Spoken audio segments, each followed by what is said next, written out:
Good morning, students. I hope you all are doing great. I am Monica Elawat. Welcome to my channel Level Up Psychology. Last video में हमने बात की थी about the pass model and later on I saw कि last में थोड़ा सा video नीचे से बोर्ड पे जो लिखा हुआ था वो नहीं शो हो रहा था, लेकिन at the end of the video I have adjusted the camera and वो अगर आपको उसका कंप्लीट स्क्रीनशॉट चाहिए है तो आप वीडियो के एंड में जाके वो स्क्रीनशॉट ले सकते हैं.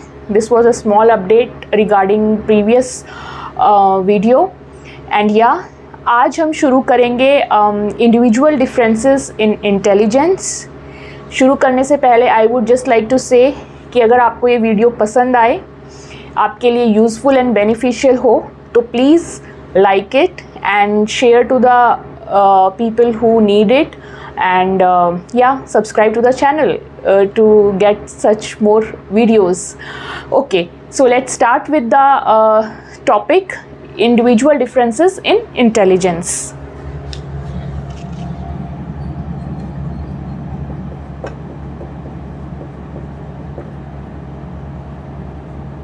Individual differences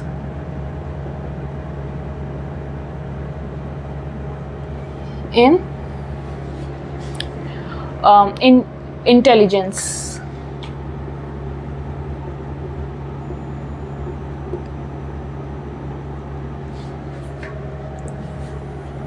ओके, अब ये सबको पता है कि हर किसी की इंटेलिजेंस अलग होती है, राइट? हर कोई एक इंडिविजुअल दूसरे इंडिविजुअल से अलग है इन टर्म्स ऑफ देयर इंटेलिजेंस. अब सोचने वाली बात है, इसका क्या रीज़न है? क्या इसका रीज़न है कि वो बचपन से ही like by birth that person is very intelligent या लेस इंटेलिजेंट, या उसको एक ऐसा एनवायरनमेंट मिला है जहाँ पे उसने बहुत अच्छी स्टडीज़ की हैं, बहुत अच्छे वाइज लोगों के साथ वो रहा है, या उसको खाने पीने के लिए बहुत अच्छा ऐसा हेल्दी फूड मिला है कि जिससे उसके ब्रेन डेवलपमेंट में हेल्प मिली हो. तो क्या रीज़न हो सकता है इस चीज़ का कि लोगों के जो लेवल ऑफ इंटेलिजेंस है वो डिफ़र करते हैं? इस चीज़ को स्टडी किया गया है आपके इस टॉपिक के अंदर, इंडिविजुअल डिफरेंसेस इन इंटेलिजेंस, कि हर एक की इंटेलिजेंस दूसरे के इंटेलिजेंस से डिफ़र कैसे करती है. एंड इसमें जो टॉपिक है वो है interplay of nature and nurture.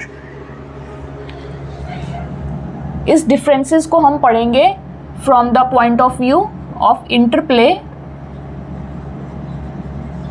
Of nature and nurture. Okay, here nature is nothing but your heredity. Okay, and nurture is your environment. Environment से ही किसी की नर्चरिंग होती है, राइट? अब जो आपके साइकोलॉजिस्ट थे उन्होंने बोला कि किसी भी इंडिविजुअल की जो इंटेलिजेंस है वो डिपेंड करती है उसके नेचर एंड उसके नर्चर पे. ओके, तो नेचर क्या होगा?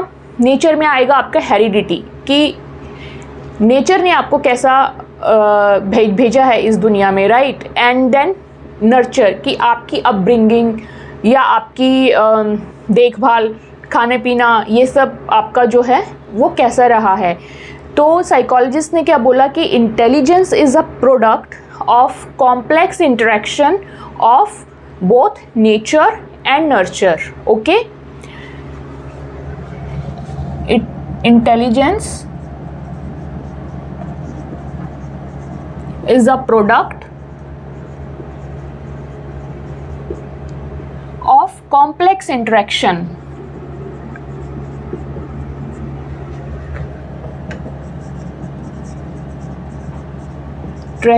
of both heredity and environment. Okay, इन दोनों वर्ड्स को आप इंटरचेंजेबली यूज़ कर सकते हैं. Heredity is nature and environment is your nurture. And अच्छा रहेगा कि आप ब्रैकेट में यूज़ करें एंड दोनों वर्ड्स को ही यूज़ करें, सो दैट आपको भी याद करने में एंड समझने में ये चीज़ आसान होगी एंड आपका आंसर भी जो है अच्छा लगेगा देखने में कि it gives an impression that you know these terminologies and you have a good understanding of this, right. तो अब ये बोलते हैं कि क्या रहा होगा कि कुछ लोग जो है पैदाइशी इंटेलिजेंट हैं या लेस इंटेलिजेंट है, वॉट एवर इट इज़, कि उनके इंटेलिजेंस में फ़र्क है.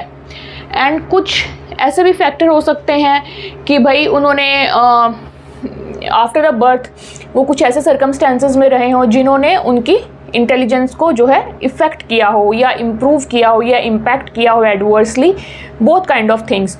तो ये चीज़ें क्योंकि बहुत इतनी ईजी नहीं है, इनका जो भी कॉम्बिनेशन बनेगा, इनका परमुटेशन कॉम्बिनेशन आप बोल सकते हैं, जितनी भी पॉसिबिलिटीज़ होंगी इन दोनों फैक्टर्स की, that would be very complex, right. आप देखेंगे शायद किसी दो इंडिविजुअल को कभी सेम एनवायरनमेंट नहीं मिलता होगा अगर आप 100% चेक करने की कोशिश करें तो, राइट. इतनी ज़्यादा प्रोबेबिलिटीज़ हैं हमारे इस दुनिया में. तो ऑफ कोर्स ये जो एक प्रोडक्ट है, यानी कि this interaction would be very complex, right. Heredity and environment की जो इंटरेक्शन है, जिसके बेसिस पे ये डिफरेंसेस होते हैं लोगों के इंटेलिजेंस में, that is actually a very complex thing. Okay, अब इन्होंने ये चीज़ तो प्रिस्क्राइब कर दी कि जो इंडिविजुअल डिफरेंसेस हैं वो दो फैक्टर्स की वजह से हो सकते हैं, नेचर की वजह से एंड नर्चर की वजह से. यानी कि यार जब आप बर्थ हुआ है आपको, तब आप कुछ इंटेलिजेंस अपने साथ लेके आए हैं, एंड सेकंड आपको कैसे एनवायरनमेंट में आप पले बड़े हैं, क्या क्या आपकी लाइफस्टाइल रही है उसके बेसिस पे. तो ये दो फैक्टर्स आपके इंटेलिजेंस को जो है डिफ़र करते हैं from one person to another. अब इन फैक्टर्स को आगे हम स्टडी करें कैसे, ये आगे के आने वाली अभी हम पढ़ेंगे इसमें आज के टॉपिक में. तो अब साइंटिस्ट ने क्या बोला कि अब पहले पढ़ते हैं जी इसको कि हेरिडिटी के हिसाब से अब उन्होंने देखा कि ओके, नेचर के हिसाब से अब जो चिल्ड्रन जो बर्थ लेते हैं वो कैसे होते हैं. उन्होंने इसके लिए स्टडी किया बेसिकली ट्विंस को, okay, and the adoptive children को, राइट. तो पहले हम ट्विंस की स्टडी देखते हैं कि इन्होंने ट्विंस के बारे में जो है क्या स्टडी किया. तो इन्होंने अपनी स्टडी आगे की और इजी करने के लिए इन्होंने सबसे पहले स्टडी किया ट्विंस को. अब ट्विंस की स्टडी में इन्होंने क्या पाया, सबसे पहले हम समझते हैं कि ट्विंस जो होते हैं बेसिकली, वैसे तो it could be of different type nowadays, but जो मेनली जो क्लासिफिकेशन है that is identical twins and fraternal twins. Okay, अब ये दो आपकी क्लासिफिकेशन है इसमें,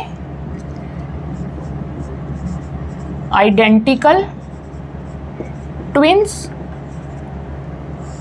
एंड फ्रेटर्नल ट्विंस. इन दोनों तरीके के ट्विंस को जो है इनके इंटेलिजेंस को इन्होंने समझने की कोशिश की ताकि ये किसी कंक्लूजन पे पहुंच सकें कि इंटेलिजेंस कैसे डिफ़र करती है through the nature.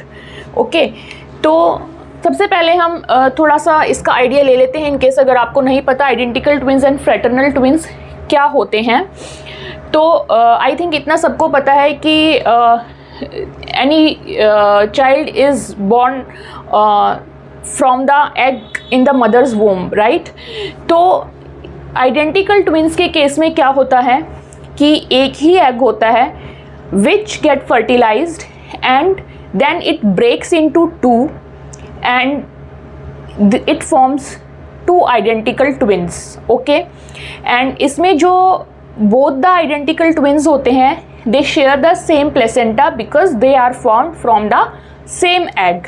Okay, but in case of fraternal twins what happens is that कि two different eggs in the same mother, they get fertilized at the same time and then they develop into two children or you can say twins. अब इसमें जो possibility है match करने की वो थोड़ी कम होती है. They are not as 100% identical as in case of identical twins, क्योंकि इसमें both the twins they share same placenta which is of the same egg, but here they don't share same placenta, they both have different placenta from different their individual eggs. तो ये basic difference आ जाता है identical twins में and fraternal twins में. एक और जो बड़ा डिफरेंस आता है वो ये कि आइडेंटिकल ट्विंस के केस में mostly you will find similar kind of gender, या तो 2 बॉयज़ या 2 girls, all those kind of things, and they would be very similar face wise, everything, right? Although exceptions could always be there, so we are not discussing that, but yeah, mostly or generally identical twins में it happens that way. And fraternal twins में आपकी possibilities 50-50% रहती है, या तो it could be both boys both girls, या फिर 1 boy 1 girl, and you can still identify some of the differences. They may not look very similar as in identical twins, but yeah, आप because they are born at the same time, सारा process उनका same रहा होता है, तो that's why they are also twins. तो आपने अपनी नॉर्मल लाइफ में भी कहीं ना कहीं स्कूल में, कॉलेज में, फ्रेंड्स आसपास कहीं ना कहीं आपने देखे होंगे ट्विंस. ऐसे ट्विंस भी देखे होंगे जो बिल्कुल सिमिलर हैं कि मतलब पेरेंट्स भी ना पहचान पाएँ, इतने सिमिलर होते हैं. एंड कुछ ट्विंस ऐसे होते हैं जिनमें आपको लगता है कि ट्विंस हैं but they don't look alike, right? तो देयर आर हाई पॉसिबिलिटीज़ और मैक्सिमम चांसेस कि जो सेम दिखते हैं they are identical twins and same gender है उनका, and those who like don't look alike या डिफरेंट जेंडर्स है, they are mostly the fraternal twins. I hope आपको ये ट्विंस का कंसेप्ट क्लियर है. इतना कंसेप्ट आपके लिए बहुत है, मोर देन इनफ है आगे की चीज़ें समझने के लिए आपके इस चैप्टर में, कि इसके बेसिस पे उन्होंने कैसे कैसे डिफरेंसेस आइडेंटिफाई के इंटेलिजेंस के. और अब तक तो आई थिंक आपको पता चल ही गया होगा कि ऑफ कोर्स जिसमें सेम प्लेसेंटा शेयर हो रहा है, सब कुछ आइडेंटिकल है, तो वहाँ पे जो है इंटेलिजेंस में भी सिमिलैरिटीज़ होने के चांसेस बहुत ज़्यादा हैं. एंड जिसमें कि ऑलरेडी प्लेसेंटा डिफरेंट है, राइट? उनकी जो ओरिजिनेशन है दे आर लाइक इंडिविजुअल, 2 अलग ही इंडिविजुअल हैं वो, but it is just that they are at the same time, so they are twins. तो इसलिए ऑफकोर्स इनकी जो इंटेलिजेंस होगी वो उतनी सिमिलर नहीं होगी जितनी कि इनकी आपस में होगी, राइट? तो अब इन्होंने स्टडी किया, साइकोलॉजिस्ट ने, साइंटिस्ट ने स्टडी किया ट्विंस को, एंड उन्होंने क्या पाया कि आइडेंटिकल ट्विंस के केस में, अब ये तो हो गया आपका नेचर, राइट? कि भाई इस टाइप से जो है नेचर ने चिल्ड्रन जो है बर्थ हुआ चिल्ड्रन का. अब उसके बाद आती है नर्चर की बारी. ओके, नर्चर पे जाएं तो नर्चर कैसा हो सकता है, यानी कि एनवायरनमेंट, उनका पालन पोषण, उनकी अपब्रिंगिंग. अब ऐसा हो सकता है कि आइडेंटिकल ट्विंस का बर्थ तो हुआ, लेकिन हो सकता है वो एक ही घर में पले बड़े हों, या फिर ये भी हो सकता है कि उनका जो अपब्रिंगिंग है, पालन पोषण है, वो अलग अलग जगह पे हुआ हो. They may be reared apart, right? जैसे कि I would just like to give example, जुड़वा मूवी शायद सबने देखी होगी, राइट? तो उसमें आप देखते हैं ना कि एक कहीं और जन्म, कहीं और एक की अपब्रिंगिंग होती है एंड कहीं और दूसरे की होती है, तो उनकी इंटेलिजेंसेस में कितना डिफरेंस आ जाता है. ऑल द मूवी में इट इज़ नॉट साइंटिफिकली हर चीज़ आपको करेक्ट दिखाते हैं, बट या थोड़ा बहुत डिफरेंसेस आप समझ सकते हैं कि अगर अलग अलग जगह पे हुए हैं तो थोड़ा बहुत हो जाता है. Otherwise if they are reared और like you know brought up at same place, same conditions, तो फिर उनके चांसेस जो है सिमिलर इंटेलिजेंस, बिहेवियर, पर्सनालिटी की जो चांसेस होते हैं वो बहुत ही सिमिलर होते हैं. ओके, तो ये तो हो गया हमारा नेचर, आइडेंटिकल ट्विंस. अब इसमें नर्चर 2 टाइप का हो सकता है. नर्चर 2 टाइप का क्या होगा, या तो रियर्ड टुगेदर कि एक ही जगह पे एक ही तरीके से उनका जो है पालन पोषण हुआ, या फिर Rudyard in different environment. Okay, Rudyard means उनकी अपब्रिंगिंग, उनका जो भी उनको पाल पोस के बड़ा किया है, सेम कंडीशंस या डिफरेंट कंडीशंस, तो उसको रियर्ड कहेंगे हम, Rudyard in different conditions.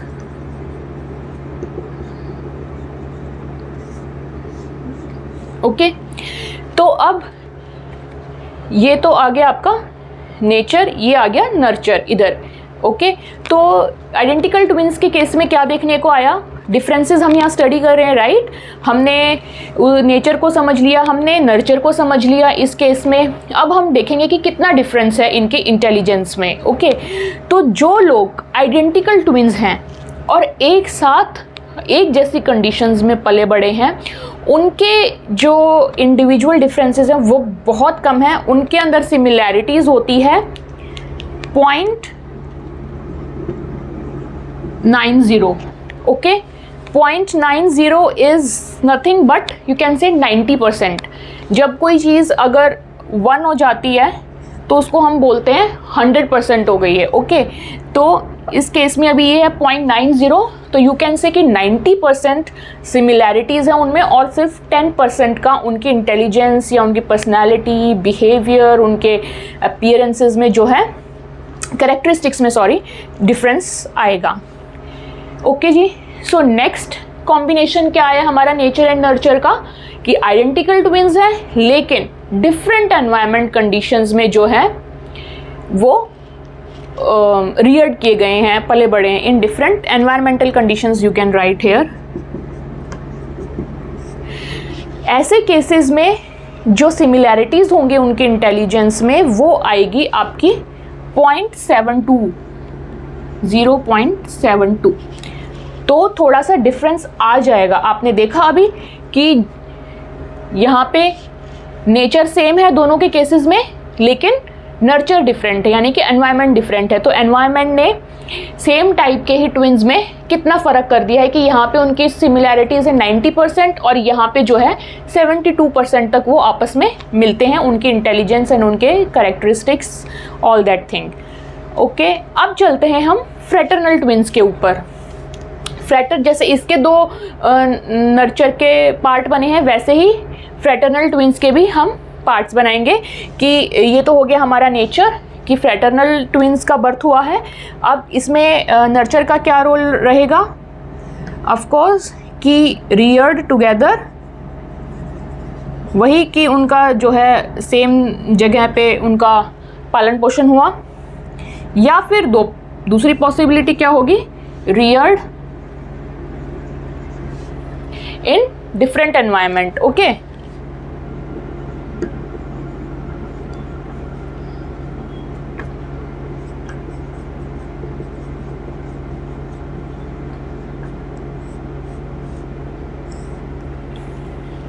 Okay, तो अब जो इसमें या फिर रियर्ड इन डिफरेंट एनवायरनमेंट या फिर रियर्ड टुगेदर है, तो रियर्ड अपार्ट भी लिख सकते हैं आप, कि मतलब एक दूसरे से अलग अलग जो है उनकी रियरिंग हुई है।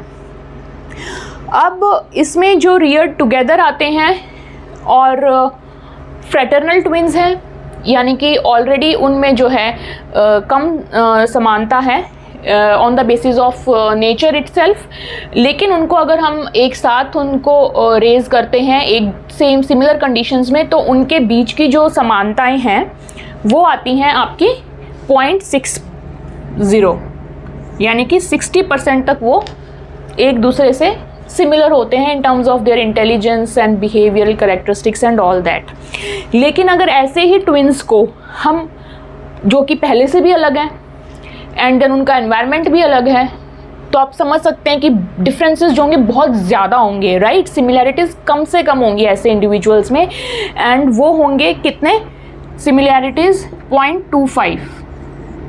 ये जो हम नंबर लिख रहे हैं ये हम उनकी सिमिलैरिटीज़ का लिख रहे हैं कि वो कितने सिमिलर होंगे, कितने एक जैसे होंगे एक दूसरे से। तो इसमें सिर्फ 25% ही वो एक दूसरे के जैसे होंगे।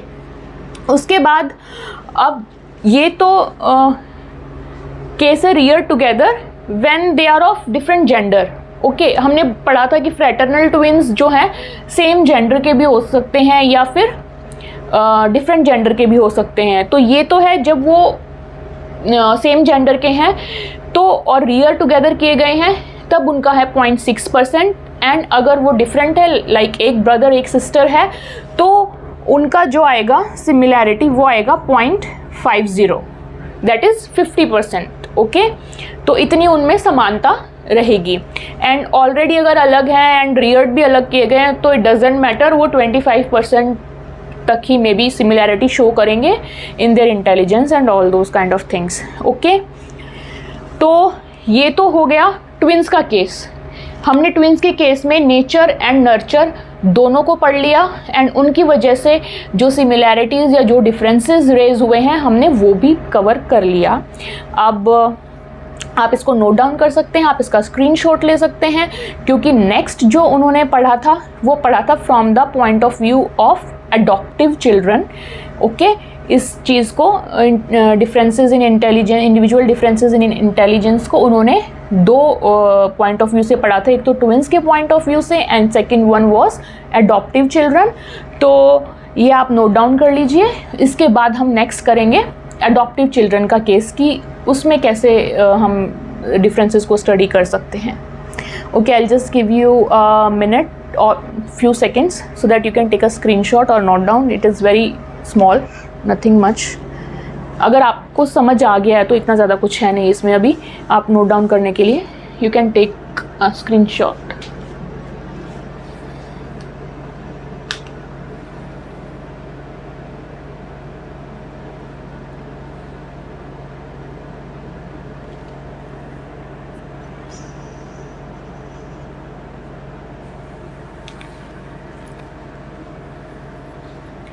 Okay, I think it must be done by now.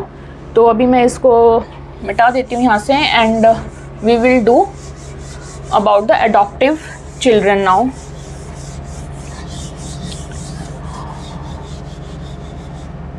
ये मिट गया तो मैं इस डेफिनेशन को यहाँ से हटा ही रही हूँ। अभी नोट डाउन तो कर ही ली होगी आप लोगों ने। ओके, सो सेकंड केस जो था इन्होंने जिसके बेसिस पे इस चीज़ को समझा, it was adoptive children.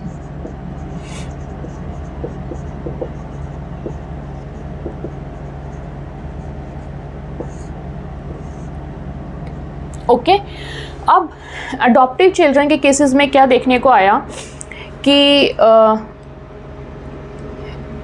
you know they have two kind of parents, one is their biological parents and another one is their adopting parents. Okay, जो कि इनको अडॉप्ट करते हैं। अडॉप्टिव चिल्ड्रन नहीं आएगा, ये अडॉप्टेड चिल्ड्रन आएगा।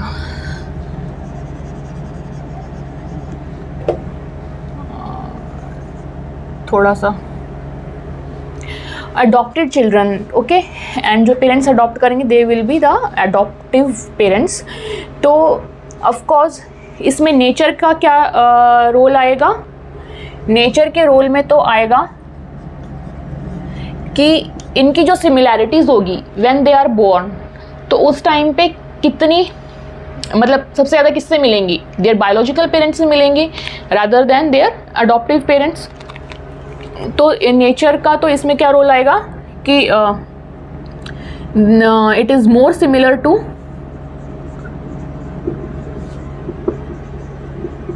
Biological parents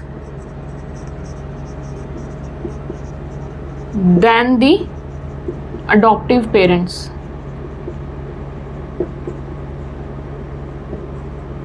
Okay, their intelligence I am talking about here.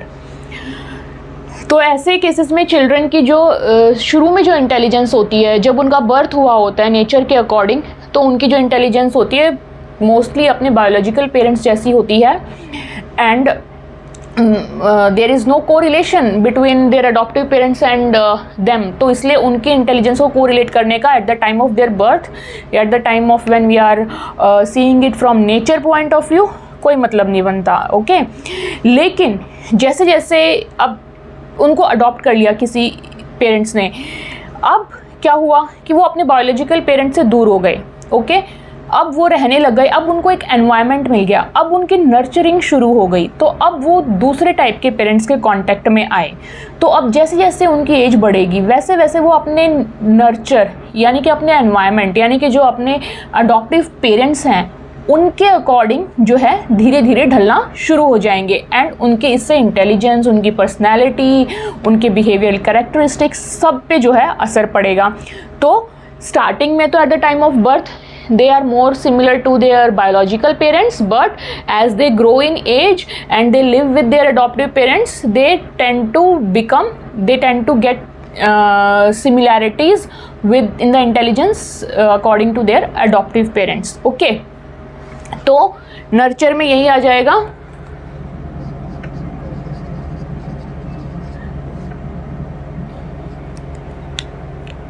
कि जैसे जैसे उनकी एज बढ़ती है, as they grow in the as,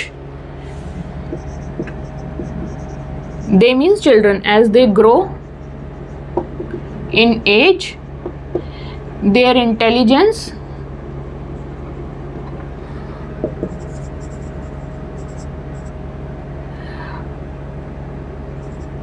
you can say start correlating or like maybe aligned more according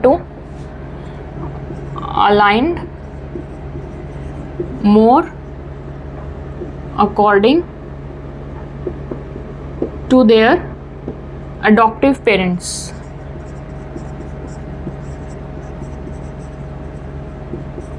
okay, अब ये चीज़ों से इनको एक और डिफरेंस समझ में आया इंटेलिजेंस का कि सपोज़ हो सकता है कि नेचर ने जिस बच्चे को जन्म दिया है वो एक may be not well to do family में है, वहाँ की सोशियो इकोनॉमिक कंडीशन अच्छी नहीं है और न्यूट्रिशन अच्छा नहीं है, एनवायरनमेंट अच्छा नहीं है, राइट। लेकिन अगर सपोज़ करो कि जिन्होंने उसको अडॉप्ट किया है वहाँ की सोशियो इकोनॉमिक कंडीशंस अच्छी हैं, उस बच्चे को बाद में अपनी लाइफ में अच्छा खाने को मिल रहा है, अच्छे स्टैंडर्ड ऑफ लिविंग अच्छा मिल रहा है, अच्छी स्कूलिंग मिल रही है, तो उसकी इंटेलिजेंस पे नो डाउट बहुत फ़र्क पड़ेगा।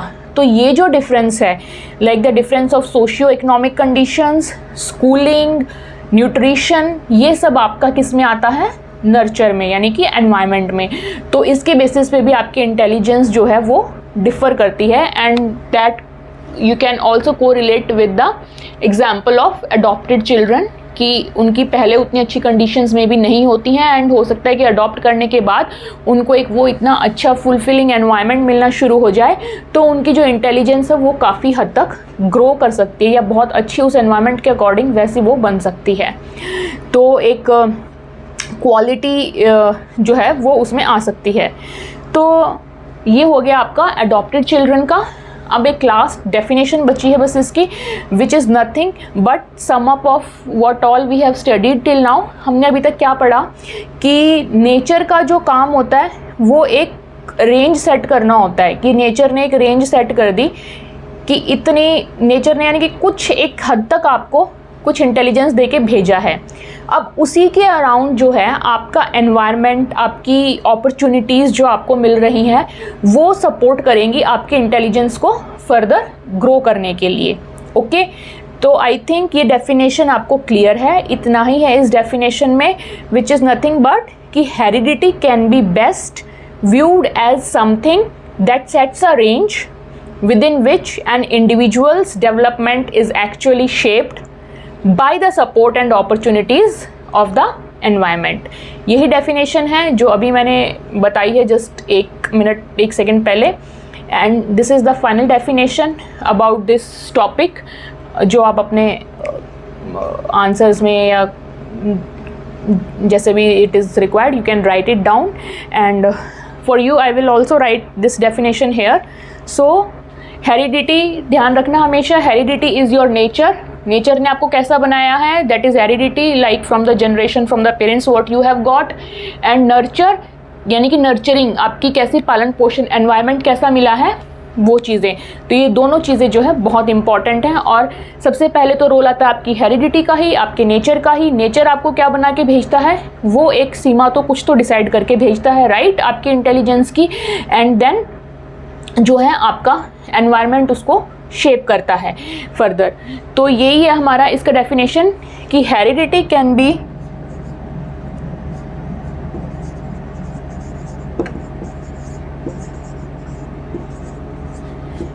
best viewed as something that sets, ये आपकी बुक की ही डेफिनेशन है, इसमें कुछ अलग वर्ड्स भी नहीं यूज़ किए मैंने। Something that sets a range, but I hope कि आपको ये डेफिनेशन अब बहुत अच्छे से क्लियर हो गई होगी। That sets a range within which an individual's development, range within which an individual's development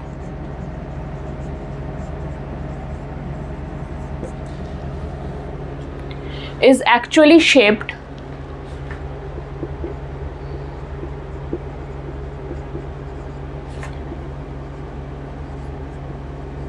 by the opportunities, by the support and opportunities of the environment, by the support and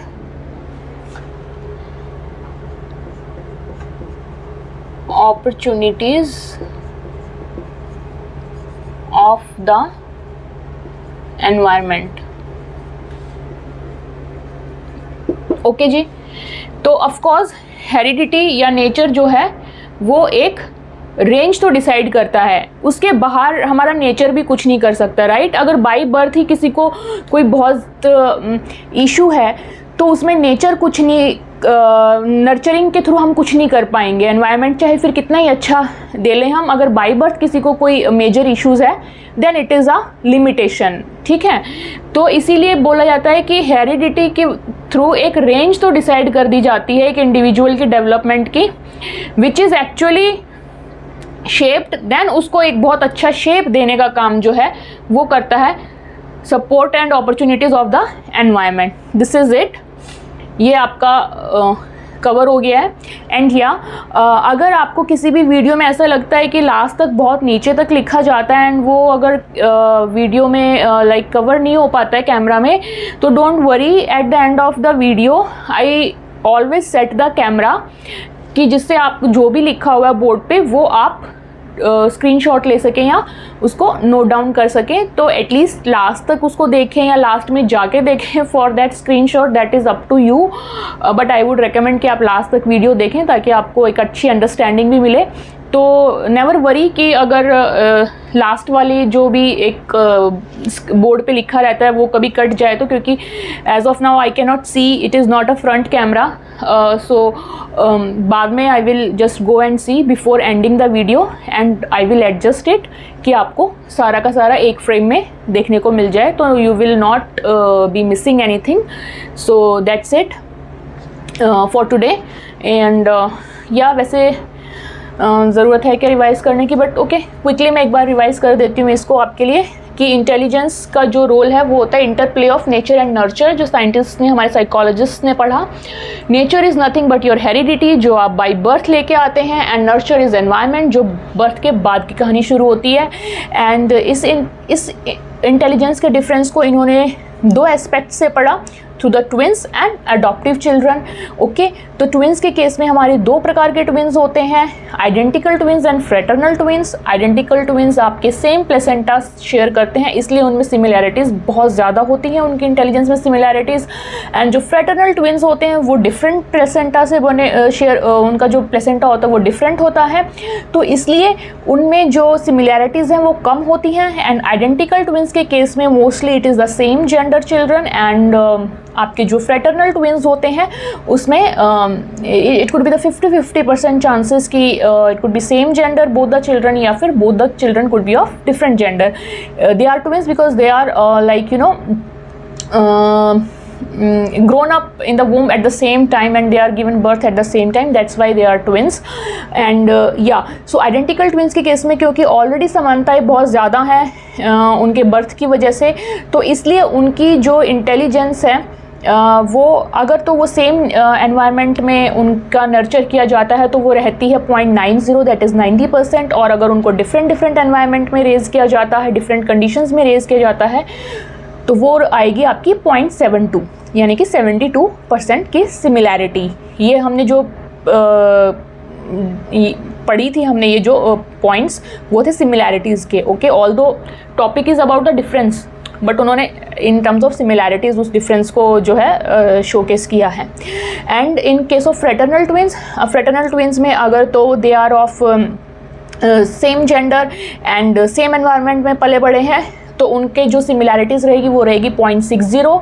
and अगर वो different gender हैं, brother sister हैं but same environment में रहे हैं, तो उनकी जो सिमिलैरिटीज़ रहेंगी दैट वुड बी 0.50। एंड अगर वो डिफरेंट एनवायरनमेंट में है, it could be any case, same और डिफरेंट जेंडर, तो उनकी जो सिमिलैरिटीज़ रहेंगी in their intelligence and behavioural characteristics that would be 0.25। Okay, and another जो एस्पेक्ट पढ़ा था उन्होंने इस डिफरेंस को रियलाइज़ करने का, वो था अमंग द अडॉप्टेड चिल्ड्रन।